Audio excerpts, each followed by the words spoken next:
देखिए पादप हार्मोन क्या है, तो पौधा में निम्न प्रकार के हार्मोन पाया जाता है। ठीक है फ्रेंड, देखिए अभी हम करने जा रहे हैं पादप हार्मोन। ठीक है, वहाँ तक हमने किया था और इस वीडियो में मैंने एक अलग से पादप हार्मोन ही इसमें करेंगे। ठीक है, उसके बाद जो पादप रोग होगा उसका एक अलग वीडियो होगा। तो अब देखिए पादप हार्मोन क्या होता है, तो पादप हार्मोन जो होते हैं ना निम्न प्रकार के होते हैं। उसमें पहला है ऑक्सिन्स। तो ऑक्सिन्स की खोज जो है 1880 ईस्वी में डार्विन्स ने किया था। ठीक है, किसने किया था? डार्विन ने। यह पौधों की वृद्धि को नियंत्रित करने वाला हार्मोन है। मैंने बताया था ना कि देखिए मानव और पौधा में यही अंतर होता है कि एक मानव या जंतु की लंबाई जो होती है, मैंने मतलब ऊंचाई जो लंबाई वृद्धि है उसका एक निश्चित होता है। ठीक है, मनुष्य लंबा होगा तो कुछ 6 फीट 7 मतलब मैक्सिमम 7 फीट। इसे 7 फीट तो ऐसे जनरली नहीं होता है, बट कुछ होते हैं जैसे अफ्रीकन वगैरह 6.5 ऐसे होता है। लेकिन पौधा की ऊंचाई के होती है असीमित वृद्धि होती है। तो कहता है कि यह पौधे की वृद्धि को नियंत्रित करने वाला कौन सा है, तो ऑक्सिन्स। ऑक्सिन्स इसका खोज किसने किया था? 1880 ईस्वी में इसके बारे में डार्विन ने बताया था। इसका निर्माण पौधे के ऊपरी हिस्से में होता है। इसके मुख्य कार्य क्या है कि इसके कारण पौधे में शीर्ष की प्रमुखता हो जाती है और पार्श्वीय कक्षीय कलाओं में वृद्धि रुक जाती है। यह पत्तियों का विलगन रोकता है और खरपतवार को नष्ट कर देता है। इसके द्वारा अनिषेचक फल प्राप्त किए जाते हैं। यह फसलों को गिरने से बचाता है। देखिए अब एक एक समझते हैं। पहला तो क्या है, वृद्धि को नियंत्रित करने वाला हार्मोन है। इसकी प्रमुख कार्य क्या है, तो पौधे में शीर्ष की प्रमुखता हो जाती है और पार्श्वीय कक्षीय कलिकाओं की वृद्धि रुक जाती है।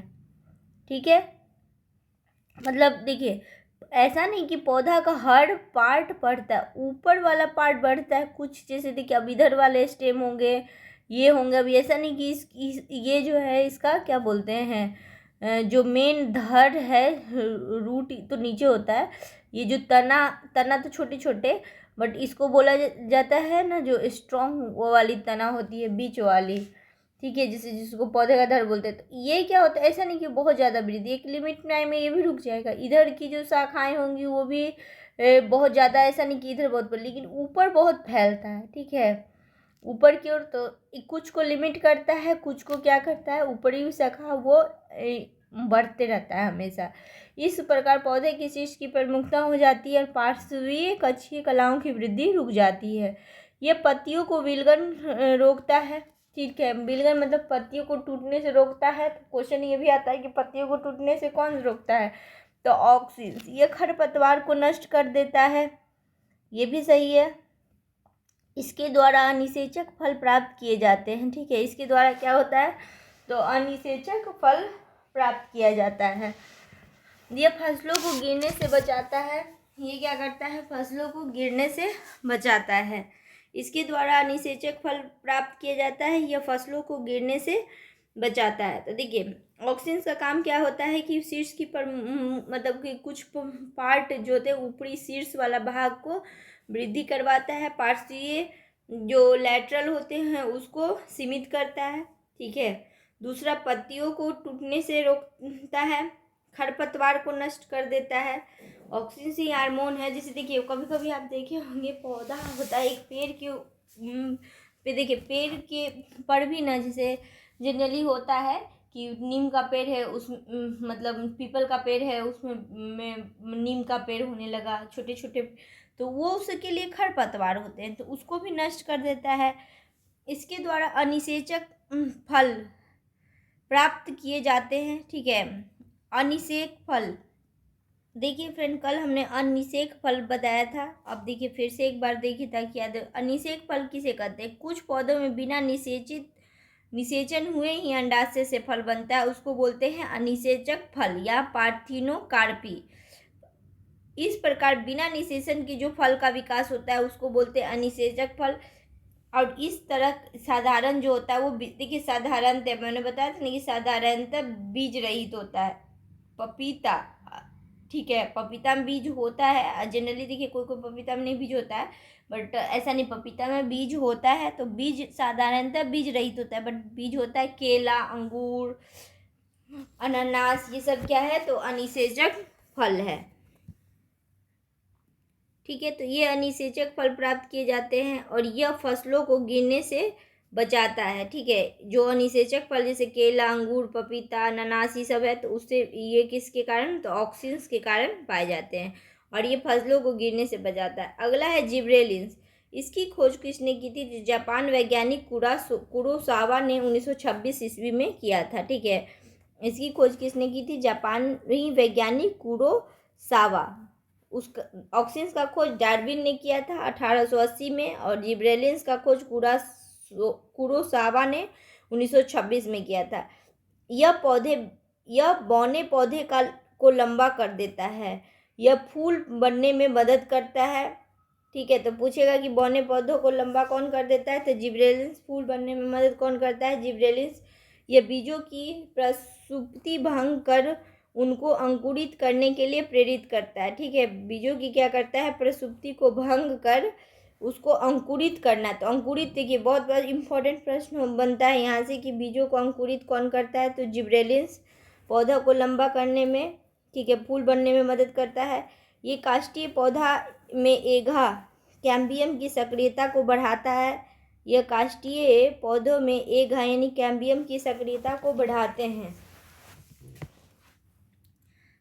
ठीक है, इसके छिड़काव द्वारा बृहत आकार के फल फूलों का उत्पादन किया जाता है। जिब्रेलिन्स कवक से निकाले जाते हैं। जिब्रेलिन्स किससे मिलता है, कवक से। इसमें छिड़काव द्वारा बृहत आकार के फल फूलों का उत्पादन किया जाता है। जिब्रेलिन्स कवक से निकाले जाते हैं। अगला है साइटोकाइनिन। देखिए साइटोकाइनिन क्या होता है, तो इसकी खोज मिलर ने 1955 ईस्वी में की थी। इसका नामकरण किसने किया था, लिताम ने। यह प्राकृतिक रूप से ऑक्सीन्स के साथ मिलकर काम करते हैं। यह ऑक्सीन्स की उपस्थिति में कोशिका विभाजन और विकास में मदद करता है। यह जीर्णता को रोकता है, मतलब ज़्यादा जीर्णता मतलब होता है बुढ़ापा। तो पेट में बुढ़ापा तो नहीं, बहुत ज़्यादा बुढ़ापा नहीं कर सकते हैं उसको, मतलब पेट को बुढ़ापा, मतलब देखिए कहते हैं जिसके आदमी में ही है, तो कैसे उम्र को कंट्रोल करता है, तो वैसे ही जैसे ज़्यादा वो जो उम्र के लक्षण आने लगते हैं, तो भाई बुढ़ापा तो आएगा ही एक टाइम में। लेकिन अब ऐसा नहीं कि 30 वर्ष का आदमी है वो लग रहा है 50 वर्ष, तो आप समझ रहे होंगे। तो वैसे ही पेड़ को मतलब अब पत्ती ना गिरे, उसके पत्ती स्ट्रांग हो, ये सब चीज़। ठीक है, तो इसको डेट इज कॉल्ड जीर्णता। तो ये जीर्णता को रोकता है। देखिए जैसे कि कैसे कहा जाता है ना कि आप अच्छे फ्रूट्स वगैरह खाते हैं तो आपकी जो एज है वो नहीं चेहरे से या बॉडी से नहीं दिखती, अच्छे से आप स्ट्रॉन्ग। तो वैसे ही यदि पौधा में ये साइटोकाइनिन नहीं रहेगा तो छोटा ही पौधा होगा, मतलब 1 साल के अंदर ऐसा लगेगा कि टूट रहा है, गिर रहा है, बहुत उसमें कुछ जान नहीं है ऐसा। तो इसी को रोकता है। ये कौन करता है, साइटोकाइनिन। यह आरएनए और प्रोटीन बनने में सहायक है। यह बौने पौधे को लंबा करने के लिए प्रयोग किया जाता है। ठीक है, क्या करते हैं, बौने पौधे को लंबा करने में प्रयोग किया जाता है। अगला है एब्सिसिक एसिड। ठीक है, यह हार्मोन की खोज 1961 से 65 में कॉन्स और एडिकोट के बाद वेरिंग ने किया था। देखिए पहला इसके एब्सिसिक एसिड है, इसका खोज जो है वो कॉन्स और एडिकोट ने किया था। यह वृद्धि रोधक हार्मोन है। यह बीजों को सुषुप्तावस्था में रखता है और यह पत्तियों के विलयन में मुख्य भूमिका निभाता है। यह पुष्पन में बाधक होता है। ठीक है, ये क्या करता है, पुष्पन में बाधक पहुंचाता है। एथिलीन क्या है,